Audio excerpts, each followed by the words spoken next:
हकीम साहब, ये uric acid का बढ़ना क्या है? देखिए, हमारी किडनी की ये जिम्मेदारी है कि हमारे खून में जो कुछ है उसको ज़रूरत के मुताबिक रोके, ज़रूरत जितनी है उतना रोके, बाकी को पेशाब के ज़रिए ज़ाया कर दे, निकाल दे। यूरिक एसिड एक नमक समझ लीजिए, और ये नमक जब हमारे किडनी ज़रूरत से ज़्यादा रोकने लगती है तो हमारे जोड़ों पर ये नमक जमने लगता है, जैसे हाथ की उंगलियां या पैर की उंगलियों पर इसकी शुरुआत होती है और धीरे धीरे ये पूरे जिस्म के जोड़ों पर भी जमने लगता है।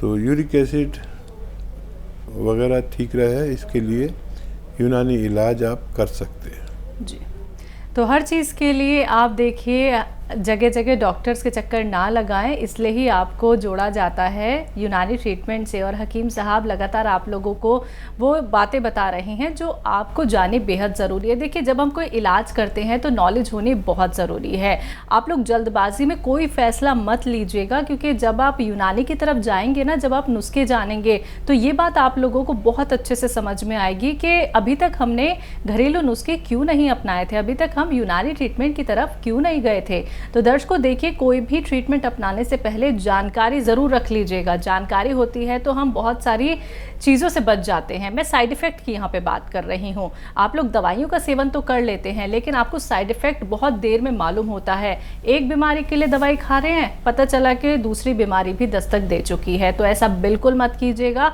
अगर आपके मन में कोई भी सवाल है या फिर आप कोई जानकारी प्राप्त करना चाहते हैं किसी भी नुस्खे के ज़रिए या फिर कोई भी यूनानी ट्रीटमेंट के बारे में, तो आप हमारे साथ जुड़ सकते हैं। प्रोग्राम लाइव है, आप लोग लाइव हमारे साथ कांटेक्ट कर सकते हैं इन नंबर्स पे कॉल करके जो आपके टेलीविज़न स्क्रीन्स पे लगातार दिखाए जा रहे हैं। हकीम साहब, ऑपरेशन जो है लोग बहुत करा रहे हैं, लेकिन सवाल बाद में करूंगी। कॉलर हैं उषा जी हमारे साथ, बात कर लेते हैं। उषा जी, स्वागत है आपका। नमस्कार मैडम। जी नमस्कार। जी को भी नमस्कार। जय हिंद, स्वागत।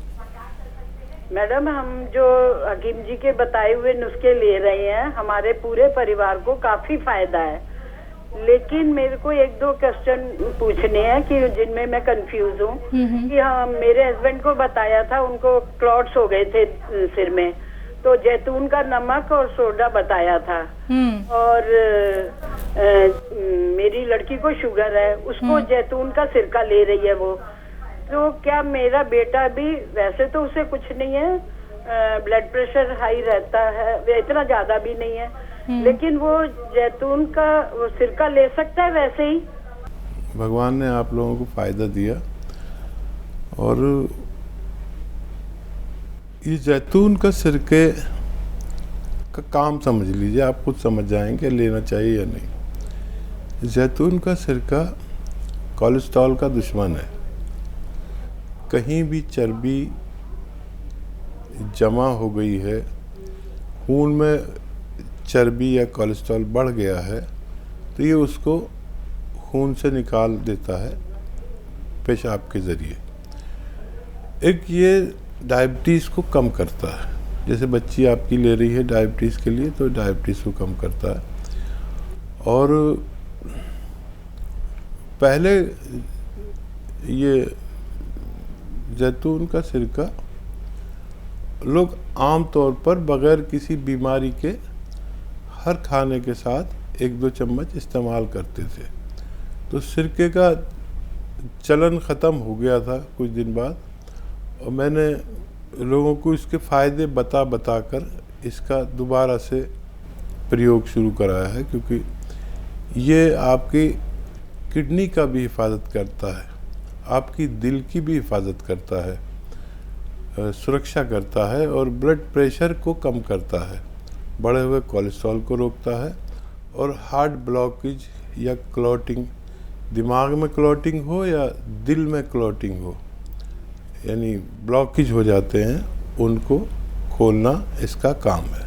जी, बहुत बहुत शुक्रिया उषा जी हमारे साथ जुड़ने के लिए और ये बताने के लिए भी कि आप हकीम साहब के नुस्खे पूरे परिवार को इस्तेमाल करवा रही हैं और परिवार को भी आराम मिल रहा है।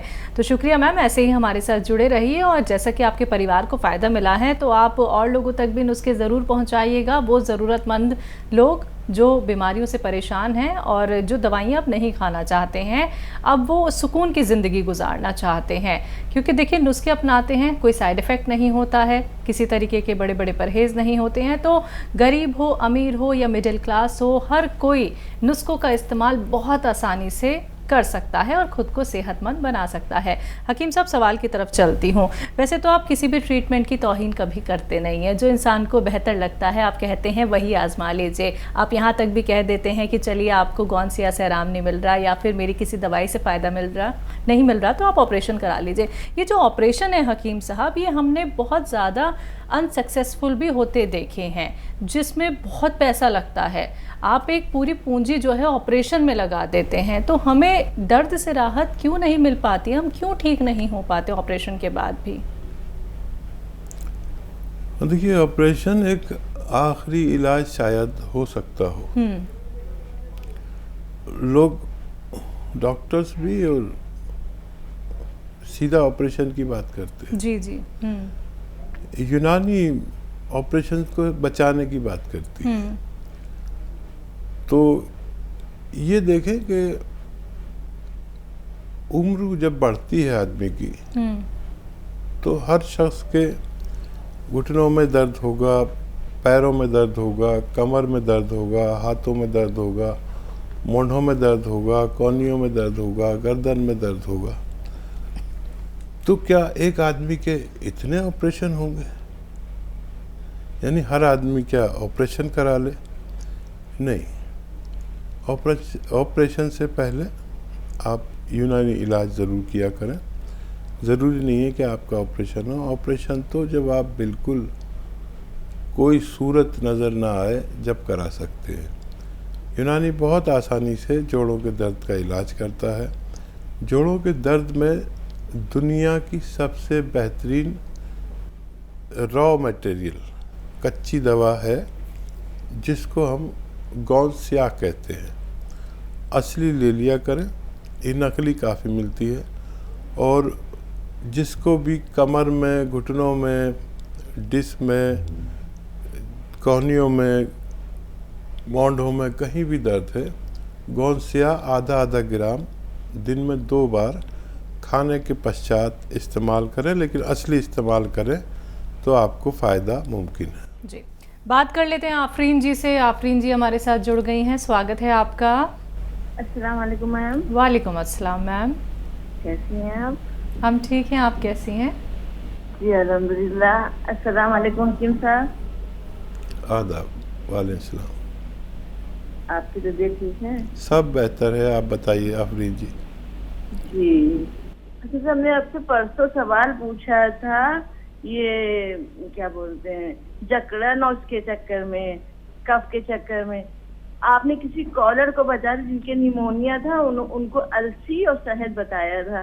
तो हमें ये जानना था, हमने से साल भर से ज्यादा, करीब 14 महीने आपका साबिसाना पर नुस्खा लिया। उससे पहले मेरे कभी मतलब जकड़न और ये कफ वगैरह होते ही नहीं था।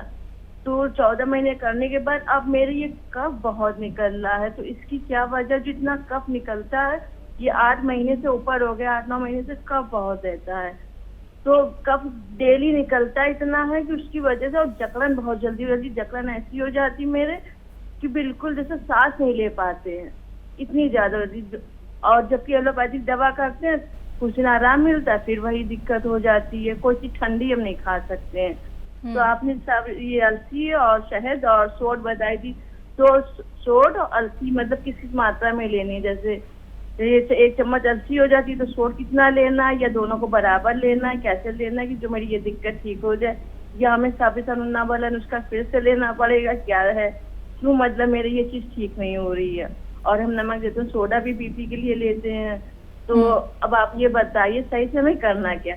और मेरा दूसरा सवाल ये है, लिख लीजिए, जैसे अलसी और अखरोट में दोनों में ओमेगा 3 होता है, तो दोनों को साथ में ले सकते हैं या कुछ घंटे की दूरी पे लेना है? ठीक है। कितने घंटे की दूरी पे लेना। और मेरा तीसरा सवाल ये हकीम साहब, अदरक, नींबू, लहसुन का और जैतून के सिरके का जो नुस्खा बताते हैं, तो उसके साथ जैसे ये क्या बोलते हैं, सोंठ और अलसी और शहद वाला नुस्खा, ये लिया जा सकता है या नहीं लिया जा सकता? बस मेरे ये 3 सवाल है। ठीक है मैम। ठीक जी। हाँ, ये नुस्खा के बारे में जो आपने पूछा, सौंठ और अलसी का नुस्खा ज़रूर ले सकते हैं। उसके साथ जो आप एक शरबत बनाती हैं अदरक, लहसुन, नींबू और जैतून के सिरके का, उसके साथ आप ये इस्तेमाल कर सकते हैं। अच्छा, देखिए, बड़ा अजीब सी बात है कि इतना वक्त आपने ये सपिस्तान, उन्नाब, अलसी का नुस्खा इस्तेमाल किया, फिर भी आपकी ये कफ उतना ही बन रहा है। ये फिक्र की बात है। गर्म पानी का सेवन किया करें। और ये जो नुस्खा है सपिस्तान, उन्नाब, अलसी वाला, ये दोबारा से शुरू करें। और इसको बहुत ज़्यादा भी ले सकते हैं और दोबारा से भी रिपीट कर सकते हैं। इसके कुछ नुकसानात नहीं होते, बल्कि जिस्म को फ़ायदा होता है। जी। अलसी और अखरोट, इनका कहना है ओमेगा 3 होता है, तो साथ में ले सकते हैं? हाँ, ज़रूरी है तो ले सकते हैं। अलसी और अखरोट में ओमेगा 3 वाकई काफ़ी मात्रा में होता है और इसके इस्तेमाल से वज़न नहीं बढ़ता और पेट भी खूब अच्छा रहता है, पेट साफ़ रहता है अखरोट खाने से। अगर मेरी बात करें तो मैं आज भी अखरोट खाकर आया हूँ। जी, बहुत बहुत शुक्रिया आफरीन जी। और आपको सभी सवालों के जवाब बता दिए हकीम साहब ने। तो जुड़ी रहिए मैम हमारे साथ और सेहतमंद रहिए, स्वस्थ रहिए। हकीम साहब, मैंने अभी इनकी कॉल से पहले आपसे ऑपरेशन के बारे में एक बात कही थी। अभी जब हम इंटरव्यू के लिए गए थे गोवा में, तो एक खातून थी, उनका कहना है कि मैं एक बार ऑपरेशन पहले करा चुकी हूँ, लेकिन हकीम साहब की दवाई के बाद अब मुझे वो वाली तकलीफ़ नहीं हो रही, यानी ऑपरेशन के बाद वो ठीक नहीं हो पाई थी। लेकिन ऑपरेशन का जो दर्द है वो हमसे बयां कर रही थी कि इतनी तकलीफ़ होती है ऑपरेशन में कि मेरी रूह कांप गई, इसलिए मैं दोबारा तो जा ही नहीं सकती ऑपरेशन की तरफ। तो आपकी दवाई से अब उन्हें आराम मिला है। हमने तो कभी आसपास अपने ऑपरेशन का कभी ऐसा रिज़ल्ट हकीम साहब नहीं देखा है कि पैरों का ऑपरेशन में इतनी तकलीफ़ होती है। कि अब वाकई में जब हम पैरों के ऑपरेशन के लिए जाते हैं बेइंतहा तकलीफ़ होती है? हाँ, देखिए, उसमें 2 कैफियत है।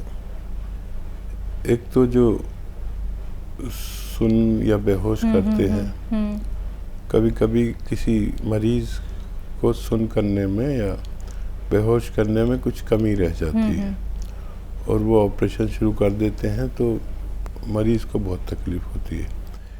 या फिर ये कि ऑपरेशन में तकलीफ़ नहीं भी हो और सुन भी ठीक किया हो या बेहोश ठीक से किया हो मरीज़ को, तो ऑपरेशन के बाद की बहुत तकलीफ़ है। किसी भी ऑपरेशन के बाद की तकलीफ़ जो है वो काफ़ी होती है और उसके बाद कमज़ोरी बहुत आती है, क्योंकि फिर वो एंटीबायोटिक दवाइयाँ ऐसी देते हैं जिससे जरासीम मरते हैं। तो जरासीम मारने वाली दवाइयाँ, यानी कीटाणुनाशक दवाइयाँ, हमारे जो सेहत के सेल्स होते हैं उनको भी हद दर्जा मारती हैं। और जब हम ऑपरेशन से उठते हैं तो हम देखते हैं कि हमारे अंदर ताकत, तवानाई बिल्कुल नहीं है। तो मैं इसलिए कहता हूँ कि ऑपरेशन से पहले गोंद स्याह का इस्तेमाल ज़रूर किया करें। क्या पता आपका ऑपरेशन से भी बच सके। जी, तो दर्शकों देखिए, अगर आप भी ऑपरेशन की तरफ जाना चाहते हैं तो मैं लगातार हकीम साहब से ऑपरेशन के बारे में इसलिए ही बात कर रही हूं कि आप लोग भी ये समझें कि ऑपरेशन आप बाद में करा लीजिए, वो तो लास्ट ऑप्शन है। देखिए, उसके लिए हम भी आपको नहीं रोकेंगे, लेकिन अगर आप यूनानी ट्रीटमेंट फॉलो कर लेंगे, अगर आप लोग घरेलू नुस्खे अपना लेंगे, तो क्या पता ऑपरेशन की नौबत ही ना आए, चाहे वो किसी भी चीज़ का ऑपरेशन क्यों ना हो। एक बार समझिएगा इस बात को कि जहाँ आप इतना ट्रीटमेंट करा चुके हैं पहले से ही, तो एक बार मौका दीजिए आप यूनानी ट्रीटमेंट को, घरेलू नुस्खों को, जो आपको ऑपरेशन से शायद बचा लें। तो अगर आप भी अपना रोग संबंधी सवाल करना चाहते हैं, आप भी नुस्खों से जुड़ना चाहते हैं, यूनानी ट्रीटमेंट को अपनाना चाहते हैं, तो प्रोग्राम लाइव है। लाइव आप लोग हकीम साहब से बात कर सकते हैं और घरेलू नुस्खे आजमा सकते हैं। हकीम साहब के नुस्खों के ज़रिए ना सिर्फ 1-2 लोग बल्कि हज़ारों करोड़ों लोग ठीक हो रहे हैं, जिनका रिजल्ट अगर आप देखना चाहते हैं तो आप हकीम साहब के YouTube चैनल से ज़रूर जुड़िएगा। अगर आपकी कॉल कार्यक्रम में नहीं लग पाती है तो अब लाइव स्ट्रीमिंग के ज़रिए आप YouTube चैनल पे भी हकीम साहब से सवाल कर सकते हैं। वहाँ पे भी हमारा प्रोग्राम टेलीकास्ट होता है, तो आप वहाँ पे भी ज़रूर जुड़िएगा।